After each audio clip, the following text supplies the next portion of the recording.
গর্ভাবস্থায় যদি ব্লিডিং হয় তাহলে কি করব?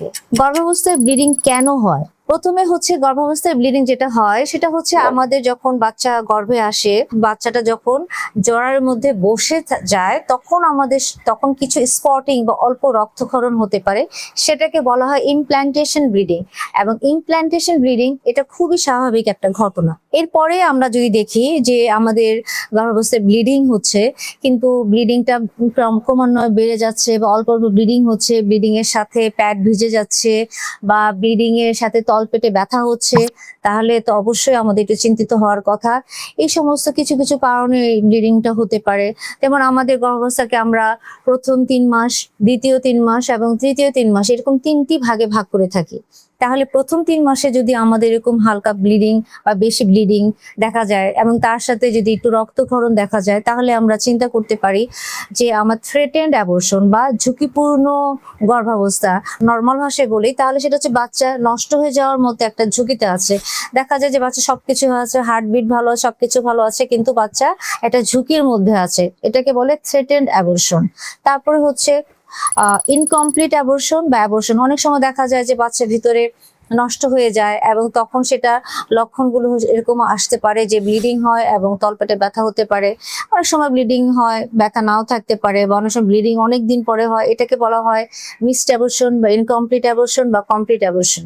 তারপরে আসতে পারে একটোপিক প্রেগনেন্সি। একটোপিক প্রেগনেন্সি অত্যন্ত ইমার্জেন্সি আমাদের জন্য। সেটা হচ্ছে অনেক সময় যদি বাচ্চা জরায়ুতে না এসে জরায়ু ব্যতীত অন্য কোনো জায়গায়, মানে স্বাভাবিক জায়গা ছাড়া অন্য জায়গায় যদি গর্ভধারণ হয়, তখন সেটাকে বলে একটোপিক, মানে অস্বাভাবিক প্রেগনেন্সি। এবং একটোপিক প্রেগনেন্সি থাকলেও অনেক সময় দেখা যায় যে একটু করে ব্লিডিং হয়, তার সাথে ব্যথা পেটের ডান দিকে বা বাম দিকে ব্যথা হতে পারে, সেটাকে বলা হয় একটোপিক প্রেগনেন্সি। এটা অবশ্যই একটা মেডিকেল ইমার্জেন্সি বলা হয়ে থাকে। তারপরে আরেকটা হচ্ছে মোলার প্রেগনেন্সি। মোলার প্রেগনেন্সি এটা প্রথম 3 মাসেও আমরা আইডেন্টিফাই করতে পারি বা পরে 3 মাসে গিয়ে অনেক সময় আমাদের আইডেন্টিফাই করা যায়। সেক্ষেত্রে মোলার প্রেগনেন্সিটাও তার দেখা যাচ্ছে মাসিক বন্ধ থাকতেছে এবং অতিরিক্ত বমি হচ্ছে এবং তার পরবর্তীতে ব্লিডিং দেখা যায়, তখন ডক্টরের কাছে আসলে দেখা যায় যে আমরা আল্ট্রাসনোগ্রাম করে দেখি যে এটা বাচ্চার না, কিন্তু বাচ্চার মতো লক্ষণ সমূহ থাকে, এটাকে বলা হয় মোলার প্রেগনেন্সি। এটা প্রথম 3 মাস বা কিছু যেটা বললাম দ্বিতীয় 3 মাসে মোলার প্রেগনেন্সিটা আসতে পারে। তারপরে দ্বিতীয় বা তৃতীয় ট্রাইমেস্টার বা মধ্যবর্তী 3 মাস বা শেষের 3 মাস, এই সময়টায় আমাদের যদি ব্লিডিং হয়, তখন সেটার জন্য কিছু আলাদা কিছু কারণ থাকে। সেই কারণগুলোর মধ্যে অনেক সময় যেটা আমরা বলি গর্ভফুল।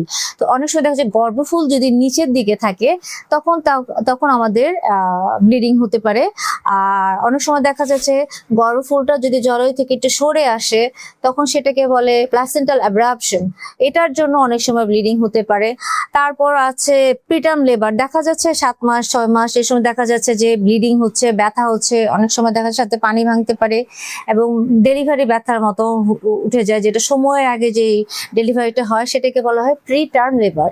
এই সমস্ত কারণে অনেক সময় তো সেই সময় অনেক সময় দেখা যাচ্ছে যে ব্লিডিং হতে পারে। তাহলে এই সমস্ত কিছু কিছু কারণ আছে, আরো কিছু কারণ আছে। আমার মনে হয় এতটুকুই আমাদের জন্য জানার জন্য যথেষ্ট। তো এই ক্ষেত্রে আমরা যদি ব্লিডিং হয়, স্বাভাবিকভাবে আমরা অত্যন্ত চিন্তিত হয়ে পড়ি। তা আমার পরামর্শ হচ্ছে, আমাদের যদি সমস্যা তো হতেই পারে, সেক্ষেত্রে আমরা অনেক বেশি চিন্তিত না হয়ে আমরা খুব দ্রুত আপনার নিকটস্থ রেজিস্টার্ড ডক্টরের কাছে যাবেন, রেজিস্টার্ড ডক্টরের পরামর্শ নেবেন এবং উনি যথাসময়ে যথোপযুক্ত ব্যবস্থা দিলে অনেক সময় আপনারা এই সমস্যা থেকে আপনারা বের হয়ে আসতে পারবেন। ধন্যবাদ আপনাদেরকে। সবাই সুস্থ থাকুন। আসসালামু আলাইকুম।